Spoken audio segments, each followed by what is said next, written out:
किन्हाई बोडकेवाडी येथील देहू धरण परिसरात एक अत्यंत दुर्दैवी घटना घडली आहे. देहू रोडवरील ऑर्डन्स फॅक्टरी कॉलनीत राहणारा आणि मूळ उत्तर प्रदेशातील कानपूरचा रहिवासी असलेला 16 वर्षीय दिग्विजय जितेंद्र सिंग पाण्यात बुडल्याची घटना समोर आलेली आहे. घटनेची माहिती मिळताच स्थानिक नागरिकांनी तत्काळ त्या जागेवरती धाव घेतली आणि मदत कार्य देखील सुरू केलं. त्यानंतर बचाव पथकांना पाचारण करण्यात आले.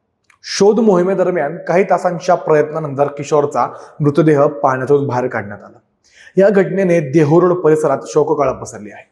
कुटुंबियांवरती दुःखाचा डोंगर कोसळला असून परिसरातील नागरिकांनी हळहळ देखील व्यक्त केलेली आहे.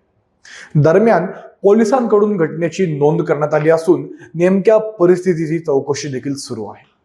आता पुन्हा एकदा एक प्रश्न उपस्थित होतो. धरण परिसरात पोहण्यासाठी किंवा पाण्यात उतरताना योग्य ती खबरदारी घेणे किती महत्वाचे आहे याची ही घटना पुन्हा एकदा जाणीव करून देते. याच गोष्टीवरती तुमची देखील काय मत आहेत आम्हाला कमेंट्सच्या माध्यमाने सांगायला विसरू नका आणि पाहत राहा Pune's fastest growing channel news dots.